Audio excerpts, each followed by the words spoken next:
But under the guise of democracy, both of these lately have been getting a bit more attention in the media, saying Trump is now recognizing and getting ready to bring them down. Now, Brian Burlatek from the new Atlas that you and I listened to, he's talked about how NED is not actually being dismantled. They're just becoming less transparent. And you can actually go on the website where you could once find, there's been some past records and then Wayback Machine on the funding that they did towards the Ukraine revolution. NED, and you no longer can find. You actually have to go through a bunch of loopholes to do that, or just find somebody that kept record of it. And that's the same if you actually go on their website now. They're just blatantly saying, yeah, we're just pulling most of our records about the funding and the grants that we're giving to people.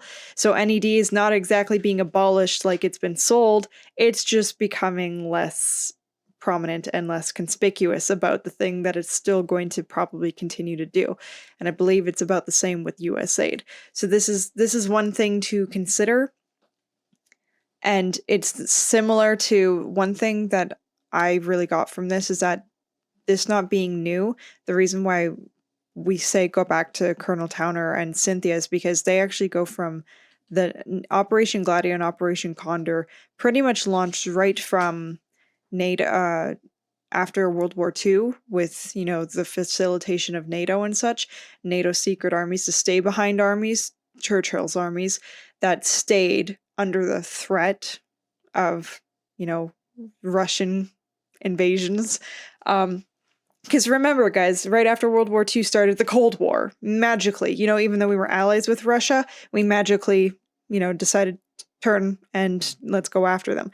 So those stay behind armies, those NATO armies, they basically did what the NED and all of these color revolutions we're talking about, they did it then and under military ops and stuff like that. And then after some time went by, all of the NED was created in 1983, and then you got the Club of Rome, which was 1968. All of these democracy foundations came out in the 1970s, and it's the rebranding, basically.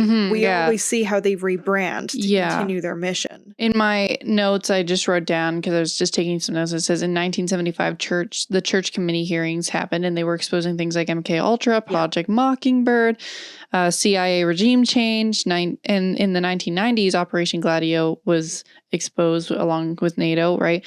But so you had like 1975, these things were being exposed. So then it was like, okay, we need to do a rebranding because people are starting to see what it is that we are doing. And so then, so then they started doing basically like the Operation Gladio kind of setups where it was like, okay, we're going to do counter insurgency through paramilitary operations. And so if you guys want to learn more about that, that's like Operation Condor, that is Operation Gladio.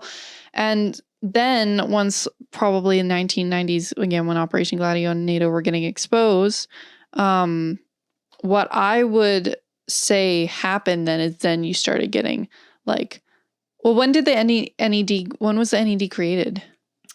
In 1983. 1983. Okay. So right when that rebranding in 1975, when those things were getting exposed, that's when NED was created, right? Exactly.